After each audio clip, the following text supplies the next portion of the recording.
Going to the air again. That pass is high. Oh, what a one-handed grab by Pearsall. And then he took a pop at the 30-yard line. There's a flag for that.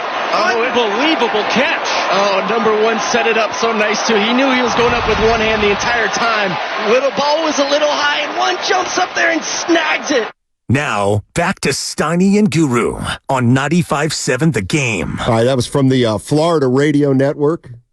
Go check that catch out if you can. One-handed grab against, I believe, Charlotte earlier last year. Let's welcome in Jennifer Lee Chan. She covers the San Francisco 49ers for NBC Sports Bay Area. Jennifer, thank you so much, as always, for joining us. Really appreciate it.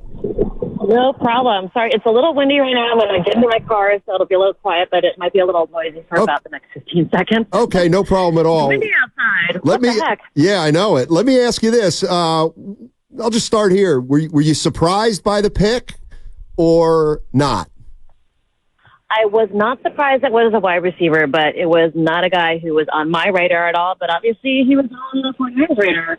And after watching his highlights, you understand why. I mean, you just had that play on where he had that one-handed catch against Charlotte, and wow, he gets popped by both two defenders, one on each side, still managed to keep the ball in his hands, and just like a tough, smart receiver, which is what they need.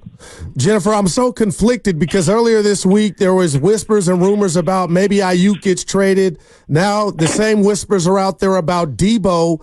Do you think this pick and the position signals that something's up and maybe Aiyuk or Deebo are not a 49er come Monday?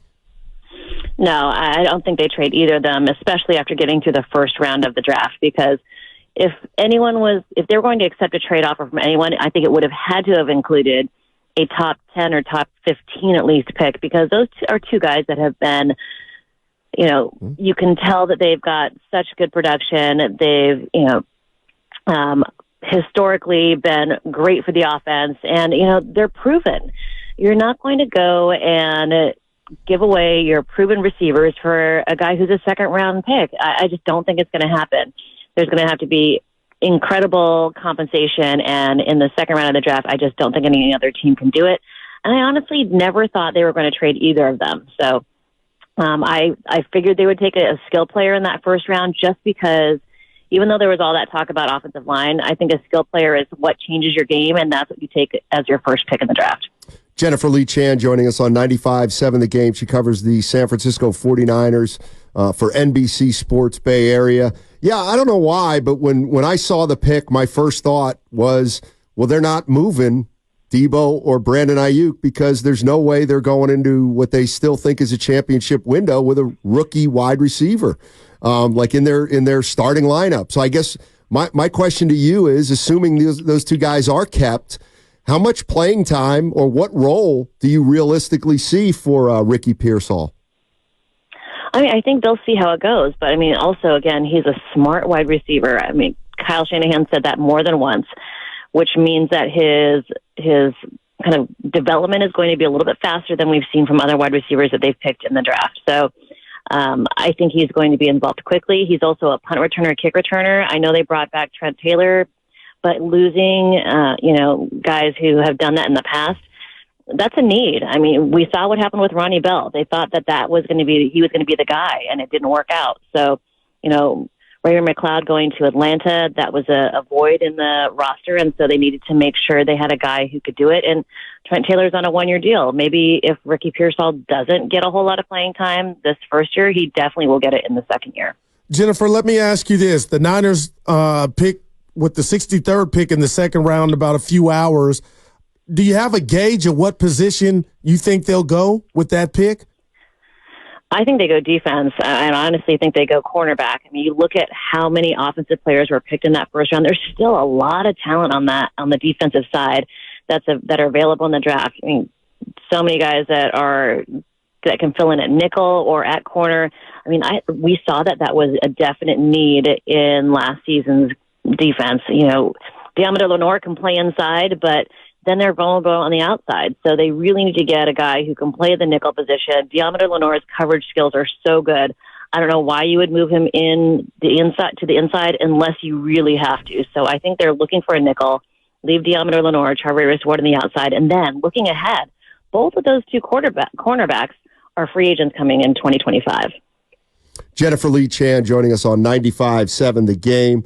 The one guy whose name I'd heard was Nate Wiggins, who went one selection above the Niners. Do you think he was somebody that they were interested in? And then let me just ask you, maybe you don't know this, but where did you see Pearsall in most of the mock drafts? What was the earliest you saw him on most of the mock drafts? For Pearsall, I saw him kind of early day 2. I think one of the things about the draft is that, there's maybe 20 guys who are going to be instant starters that you look at when you are looking nationally. After that, you've got kind of guys who maybe second round grades that teams are reaching for at the end of the first round. But I think he had a first round grade from the 49ers. I don't know for sure, but it seems like they were a consensus. Definitely get this guy. So I think he's going to be a game changer. I think he's going to play and as a rookie, where we haven't seen that a lot from other rookie wide receivers. Oh, I can't say that. Rookie wide receivers. But I think when you look at the second round, I think that they're going to definitely go another skill position player, and I think it's going to be cornerback. Jennifer, I have ad nauseum said that I thought Deebo and Aiyuk were, just one of the top tier tandems in regard to wide receivers all year long. So you tell me if this is fair. I'm no expert, but I thought the Niners lost the Super Bowl mainly because of protection, and that's why I thought the first round pick would go to the offensive line. But do you think the Pearsall pick signals that maybe they think they need to get more explosive on the outside with Aiyuk and Deebo? Pearsall has that 4.41 speed, and Kyle Shanahan said last night, he is enough of a threat speed-wise to get open on a go route. I mean, he's going to make sure that the offense gets spread out, which is something that they've been missing. Danny Gray is a guy who didn't pan out for them. He was hurt last year. I know they really wanted to open up the offense with that speed element, and they haven't been able to do it yet.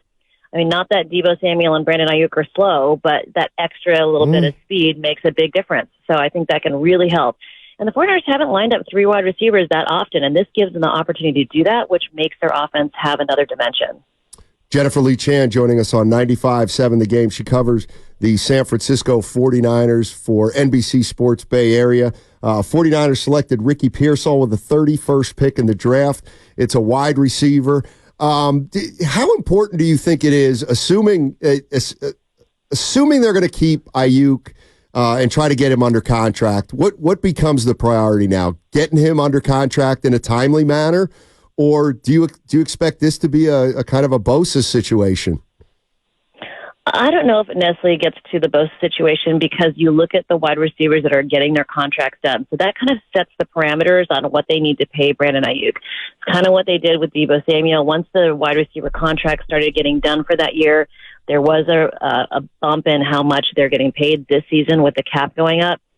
But I think when those wide receivers start getting their contract, now it sets up the 49ers to know what range to have to offer Brandon Aiyuk. So I think the communication lines are obviously open. I thought that was a really funny exchange with John Lynch and Kyle Shanahan last night, saying that Brandon Aiyuk texted them right after they picked Ricky Pearsall, saying that it was a fire pick. So I think that also, it's a guy that Brandon Aiyuk knows. I just don't think there's any animosity between Brandon Aiyuk and the 49ers, and bringing in a guy that he knows and he likes. I think that also indicates that it's going to be a good situation for all 3 wide receivers. I think it gives Brock Purdy a guy who, another guy to throw to. And if Brandon Aiyuk doesn't show up for training camp because his deal isn't done yet, Ricky Pearsall is going to get a lot of reps. So that's going to help him also get adjusted to Brock Purdy. Now, I think that, you look at Brandon Aiyuk and where he is in comparison to, every time they've done one of these big deals, Nick Bosa, Fred Warner, George Kittle, Deebo Samuel, I think it's going to happen about the same time, a little bit closer to training camp. I think that we go through the offseason program without, him being signed, but he's going to show up to mandatory minicamp because he has to. He's under contract. I just think it's going to be done eventually like they have done in the past. Jennifer, I told Steiny, Detroit and all the fans there, they did a wonderful job, and I know there's more rounds, but if I were to ask you what stood out night one of the draft, well, how would you answer that? The shock when Atlanta took Michael Penix. Wow. That was the big one. I mean, they just agreed to pay Kirk Cousins $180 million, and they take a quarterback in the top 10. Wow. That was just crazy. That was the shocker. I mean, you guys have been in the media room, but it's about 30 cubicles. There's no windows. We've got all the TVs on, and they made that pick, and the whole room was like, what? So I think that was the shocker of the first round, but I think everything else kind of went according to plan. Let me ask you this, before I let you go, Jennifer, and we're joined by Jennifer Lee Chan, NBC Sports Bay Area. She covers the San Francisco 49ers. The other day, your colleague Matt Mayoko started to ask John Lynch a question about Brandon Aiyuk's agent maybe looking for a deal for him, and John cut him off and said, "We're not going to do that," or we want Brandon here. Did you interpret that as a yes, though, in terms of they have given Brandon some permission to go sniff around? I don't think so. I don't think so at all. He just wanted to keep everything under wraps, which is the way John Lynch has operated since he took the role.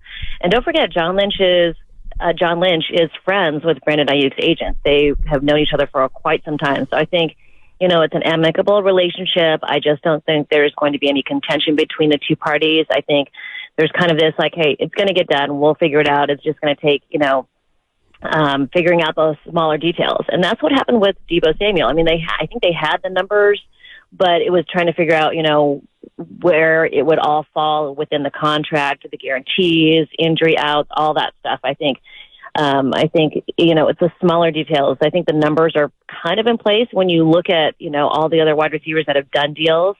They know the range.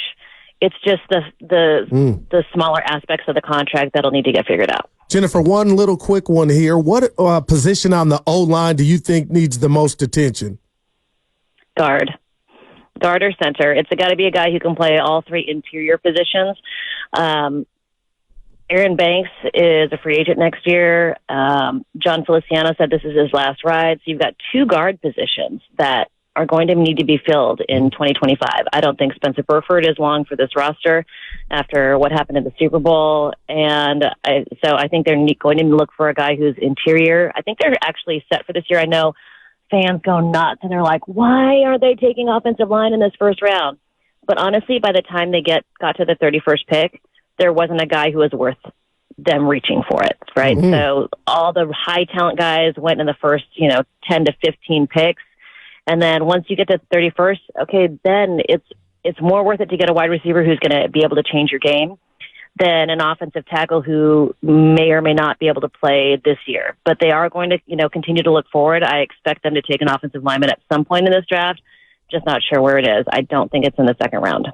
Jennifer, thank you so much for joining us. Great info. Have a great rest of the weekend covering the NFL draft. Thank you. Hope to talk to you guys soon. All right. That's Jennifer Lee Chan. She covers the San Francisco 49ers for NBC Sports Bay Area. And she echoes, well, you're smiling, but she doesn't think a trade is coming.